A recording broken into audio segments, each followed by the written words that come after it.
Bagaimana menurut kalian tentang layanan kencan online gitu atau situs dating online yang pernah ramai dibicarakan orang-orang? Kalau yang lagi rame-rame di beberapa media sosial lainnya itu juga dipelopori dari series anime namanya Kanokari. Sebenarnya konsep yang dibawa series Kanokari ini tuh layanan baru di Jepang, yang mana layanan ini tuh mencoba membuat sebuah konsep dalam dunia dating online. Pertanyaannya, kenapa konsep baru ini dibuat? Tentu alasan utama sebuah perusahaan itu pasti adalah uang gitu kan ya, bisnis. Tapi selain itu, alasan bisnis ini dikembangkan oleh beberapa perusahaan karena ini adalah salah satu bisnis yang bisa dibilang paling aman dari beberapa bisnis sebelum-sebelumnya terkait tren dating online. Oke, kita akan bahas sejarah perjalanan dating online di Jepang.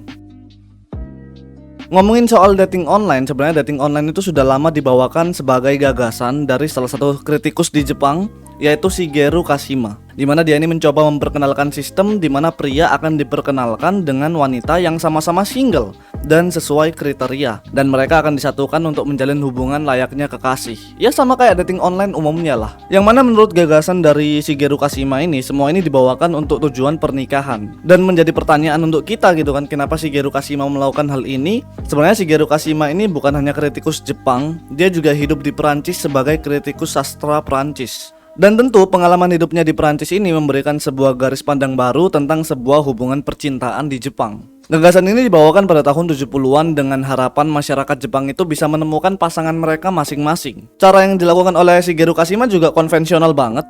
Memulainya itu dari sebuah majalah atau memasang iklan di tempat lokal, dan di sana ia itu akan mencari pria dan wanita untuk dipasangkan sebagai kekasih. Jadi masih bersistem majalah lah. Sayangnya konsep ini tak lama malah jatuh ke arah mantap-mantap gitu, terutama pada tahun 70-an. Menariknya di era 60 dan 70-an sistem ini juga digunakan oleh beberapa majalah lainnya. Tapi bukan untuk kencan orang normal, melainkan untuk kaum pelangi. Karena dirasa sistem ini aman sebagai kencan tertutup, beberapa orang-orang mulai menggunakan layanan ini sebagai ajang saling date, terutama untuk kaum-kaum pelangi. Diawali dari majalah Fuzoku Kitan dan mulai meningkat dari majalah Barazoku pada tahun 1971. Walaupun tak lama, kencan dari majalah ini pun ya mulai memudar gitu. Nah, melewati era itu, di tahun 1985 muncul lagi sebuah konsep baru, yaitu Phone Club. Umumnya disebut sebagai telekura. Cara sistem atau layanan di mana kalian para pria ini akan ditempatkan di sebuah ruangan telepon private, dan kalian akan menunggu sampai ditelepon oleh seorang wanita asing yang udah disiapkan juga sih. Dan kalian akan menikmati berbincang-bincang dengan wanita asing tersebut. Awalnya ini berangkat dari sebuah tren pada tahun 80-an, di mana Phone Club ini bermulai ketika telepon umum sudah mulai tersebar di kota-kota Jepang. Jadi orang-orang secara bebas bisa saling menelpon siapapun, bahkan stranger sekalipun, dan terkadang ditujukan sebagai kencan.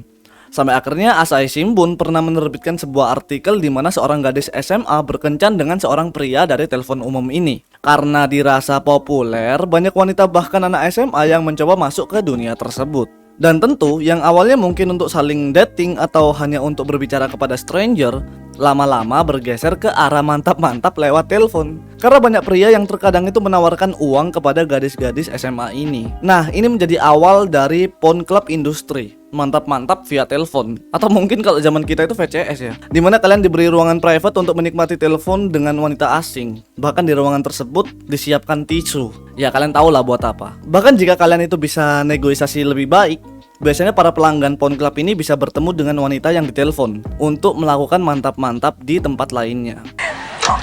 Moshi-moshi? Moshi-moshi. Moshi-moshi. Konnichiwa. Konnichiwa. いくつなんですか？いくつぐらいだと思いますか？18。名前なんていうの？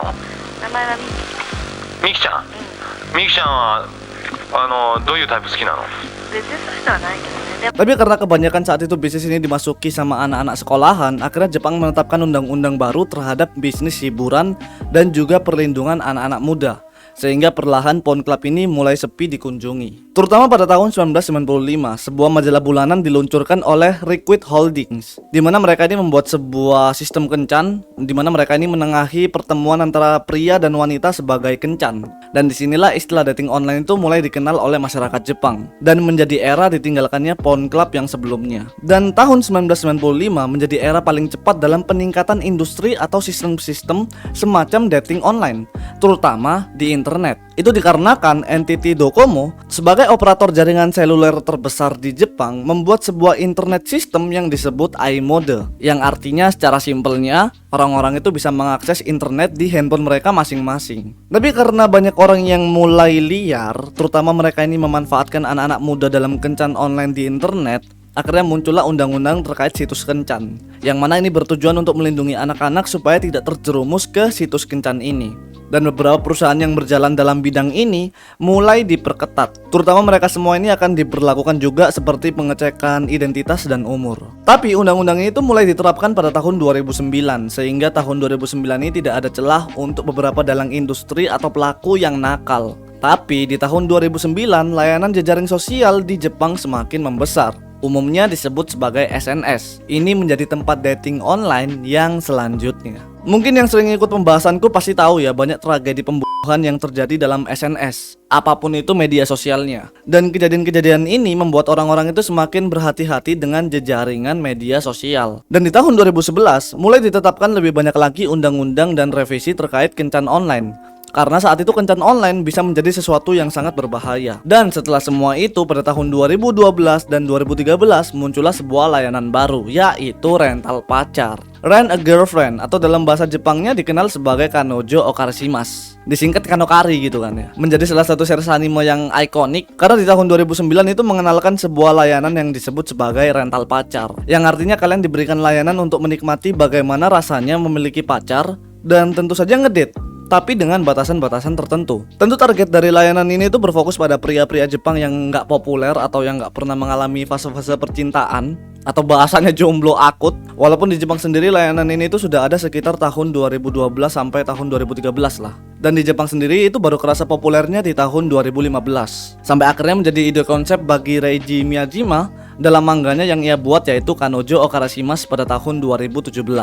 Nah, ngomongin rental pacar, ini sebuah layanan yang bisa dibilang paling aman, karena pada akhirnya industri ini tuh secara to the point langsung menegaskan jika mereka ini memberikan layanan pengalaman memiliki pacar. Karena kalau dating online itu kan banyak celahnya gitu kan ya, nggak seketat ini gitu, sehingga sering terjadi kebobolan. Makanya rental pacar ini atau pacar sewaan ini di Jepang sendiri itu dipromosikan sampai lewat TV. Dan layanan ini juga bisa dibilang cukup ketat, seperti tidak boleh di bawah 18 tahun, tidak boleh kontak fisik, dilarang mengadakan layanan mantap-mantap, tidak boleh menginap, tidak boleh meminta kontak pribadi, dilarang bertemu tanpa perantara, dan lain-lain. Bahkan ada daerah-daerah tertentu yang tidak boleh dikunjungi oleh pacar sewaan ini, seperti di mobil, jadi nggak boleh naik mobil, terus pemandian air panas, nggak boleh ke rumah, nggak boleh ke hotel atau ke tempat-tempat yang dianggap tertutup. Walaupun dalam pacar rental ini pernah terjadi sebuah kejadian ya, di mana wanita tersebut dalam yang bekerja di industri ini ditawari paksa untuk berpindah kerja dengan iming-iming gaji lebih tinggi. Ya kalau dilihat sih kalian tahu ya bakal kerja jadi apa. Dan beberapa orang-orang yang melakukan hal ini ditangkap karena melanggar keamanan hukum tenaga kerja. Walaupun sebenarnya apa yang kalian lihat dari series Kanojo Okarishimasu itu bertolak belakang dengan sistem rental pacar yang sebenarnya. Jadi jangan terlalu halu juga.